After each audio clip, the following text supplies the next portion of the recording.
Hello, welcome back. Let's read a bit more. The sun is shining. So it's Wednesday after Christmas. I got my YouTube money today. And in 2 days I will get my Danish pension on Friday. It's Wednesday 27 today. And 2 days I get my pension. Then New Year Sunday, and I have to pay a lot of money. The number 2, 2nd January, Thursday. And I start to get low on space on hard drive, so I had to buy a new hard drive. I need to buy one new hard drive like this. Costs a lot of money. But I was thinking about maybe delete my Wikipedia video and not keep a copy because it's not super important. But I would like to, I've not done it yet. I have copy 400 gigabyte on this, and a copy got 2 memory cards. I copy 200 gigabyte each. This one had 200 gigabyte Wikipedia video. But I not to start. I can delete the video inside the folders. Then I can put them all. But I've not done it yet.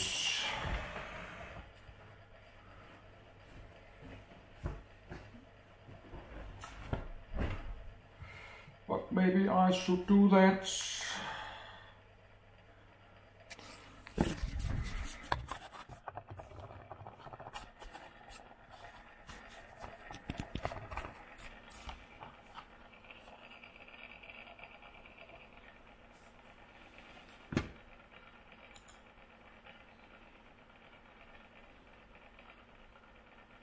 Chemical Weapons Convention. Chemical Weapons Convention. Convention on the prohibition of the development, production, stockpiling and use of chemical weapons and on their destruction. Participation in the Chemical Weapons Convention. Signed and ratified. Acceded. Signed but not ratified. Non-signatory. Drafted 3 September 1992. 1. Signed 13 January 1993. 1. Location Paris and New York. 1. Effective 29 April 1997. 1. Condition ratification by 65 states. 2. Signatories 165. 1. Parties 193. 1. List of state parties. 4 UN states are not party: Egypt, Israel, North Korea and South Sudan. Depositary UN Secretary General. 3. Languages: Arabic, Chinese, English, French, Russian and Spanish. 4. The Chemical Weapons Convention, CWC, officially the Convention on the Prohibition of the Development, Production, Stockpiling and Use of Chemical Weapons and on their Destruction, is an arms control treaty administered by the Organization for the Prohibition of Chemical Weapons, OPCW, an intergovernmental organization based in The Hague, the Netherlands. The treaty entered into force on the 29th of April, 1997. It prohibits the use of chemical weapons, and also prohibits large-scale development, production, stockpiling, or transfer of chemical weapons or their precursors except for very limited purposes: research, medical, pharmaceutical or protective. The main obligation of member states under the convention is to effect this prohibition, as well as the destruction of all current chemical weapons. All destruction activities must take place under OPCW verification. As of August 2022, 193 states have become parties to the CWC and accept its obligations. Israel has signed but not ratified the agreement, while 3 other UN member states, Egypt, North Korea and South Sudan, have neither signed nor acceded to the treaty. 1. 5. Most recently, The State of Palestine deposited its instrument of accession to the CWC on the 17th of May 2018. In September 2013, Syria acceded to the convention as part of an agreement for the destruction of Syria's chemical weapons. 7. As of February 2021, 98.39% of the world's declared chemical weapons stockpiles had been destroyed. 8. The convention has provisions for systematic evaluation of chemical production facilities, as well as for investigations of allegations of use and production of chemical weapons based on the intelligence of other state parties. Some chemicals which have been used extensively in warfare but have numerous large-scale industrial uses, such as phosgene, are highly regulated. However, certain notable exceptions exist. Chlorine gas is highly toxic, but being a pure element and widely used for peaceful purposes, is not officially listed as a chemical weapon. Certain state powers, for example the Assad regime of Syria, continue to regularly manufacture and implement such chemicals in combat munitions. 9. Although these chemicals are not specifically listed as controlled by the CWC, the use of any toxic chemical as a weapon, when used to produce fatalities solely or mainly through its toxic action, is in and of itself forbidden by the treaty. Other chemicals, such as white phosphorus, 10, are highly toxic but are legal under the CWC when they are used by military forces for reasons other than their toxicity. 11. History. The CWC augments the Geneva Protocol of 1925, which bans the use of chemical and biological weapons in international armed conflicts, but not their development or possession. 12. The CWC also includes extensive verification measures such as on-site inspections, in stark contrast to the 1975 Biological Weapons Convention, BWC, which lacks a verification regime. 13. After several changes of name and composition, the ENDC evolved into the Conference on Disarmament, CD, in 1984. 14. On the 3rd of September 1992. The CD submitted to the UN General Assembly its annual report which contained the text of the Chemical Weapons Convention. The General Assembly approved the convention on the 30th of November 1992, and the UN Secretary-General then opened the convention for signature in Paris on the 13th of January 1993. 15. The CWC remained open for signature until its entry into force on the 29th of April 1997, 180 days after the deposit at the UN by Hungary of the 65th Instrument of Ratification. 16. Organization for the Prohibition of Chemical Weapons, OPCW.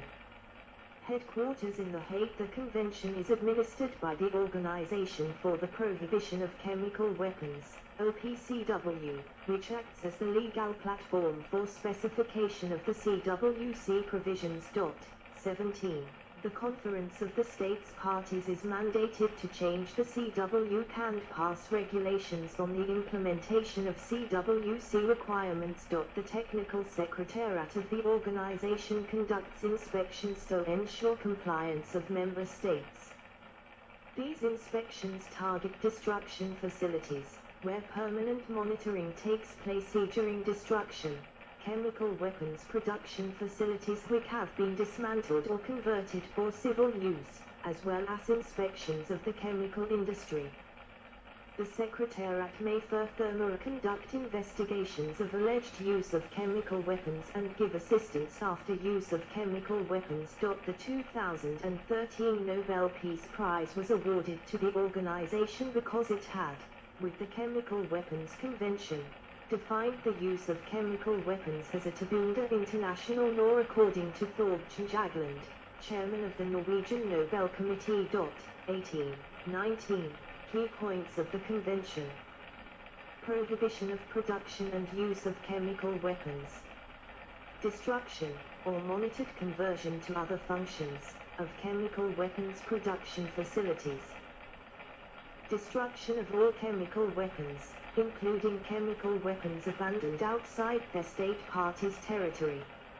Assistance between state parties and the OPCW in the case of use of chemical weapons. An OPCW inspection regime for the production of chemicals which might be converted to chemical weapons. International cooperation in the peaceful use of chemistry in relevant areas. Controlled substances. The Convention distinguishes three classes of controlled substance. 21. Chemicals that can either be used as weapons themselves or used in the manufacture of weapons. The classification is based on the quantities of the substance produced commercially for legitimate purposes. Each class is split into Part A, which are chemicals that can be used directly as weapons, and Part B, which are chemicals useful in the manufacture of chemical weapons. Separate from the precursors, the Convention defines toxic chemicals as a chemical which through its chemical action on life processes can cause death, temporary incapacitation or permanent harm to humans or animals. This includes all such chemicals, regardless of their origin or of their method of production, and regardless of whether they are produced in facilities, in munitions or elsewhere. 22. Schedule 1 chemicals have few, or no uses outside chemical weapons. These may be produced or used for research, medical, pharmaceutical or chemical weapon defense testing purposes, but production at sites producing more than 100 grams per year must be declared to the OPCW. A country is limited to possessing a maximum of 1 ton of these materials. Examples are sulfur, mustard and nerve agents, and substances which are solely used as precursor chemicals in their manufacture. A few of these chemicals have very small-scale and non-military applications. For example, milligram quantities of nitrogen mustard are used to treat certain cancers. Schedule 2 chemicals have legitimate small-scale applications. Manufacture must be declared, and there are restrictions on export to countries that are not CWC signatories. An example is thiodiglycol, which can be used in the manufacture of mustard agents, but is also used as a solvent in inks. Schedule 3 chemicals have large-scale uses apart from chemical weapons. Plants which manufacture more than 30 tons per year must be declared and can be inspected, and there are restrictions on export to countries which are not CWC signatories. Examples of these substances are phosgene, the most lethal chemical weapon employed in WWI. 23, which has been used as a chemical weapon but which is also a precursor in the manufacture of many legitimate organic compounds, for example pharmaceutical agents and menicum pesticides, and triethanolamine, used in the manufacture of nitrogen mustard butyl su, commonly used in toiletries and detergents. Many of the chemicals named in the schedules are simply examples from a wider class, defined with markers-like language.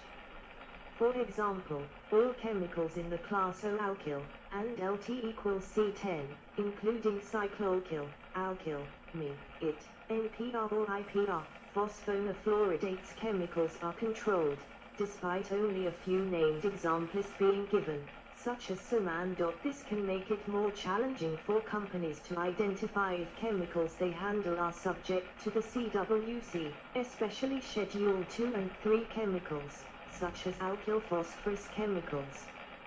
For example, Amgard 1045 is a flame retardant, but falls within Schedule 2B, 24, as part of alkyl phosphorus chemical class.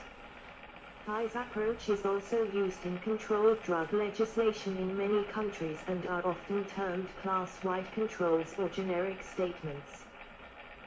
Due to the added complexity these statements bring in identifying regulated chemicals, many companies choose to carry out these assessments computationally, examining the chemical's structure using in silico tools which compare them to the legislation statements, either with in-house systems maintained or accompanied by the use commercial compliance software solutions. 25. A treaty party may declare a single small-scale facility that produces up to 1 ton of Schedule 1 chemicals for research, medical, pharmaceutical or protective purposes each year, and also another facility may produce 10 kilograms per year for protective testing purposes. An unlimited number of other facilities may produce Schedule 1 chemicals, subject to a total 10 kilograms annual limit, for research, medical or pharmaceutical purposes. But any facility producing more than 100 grams must be declared. 26. The Treaty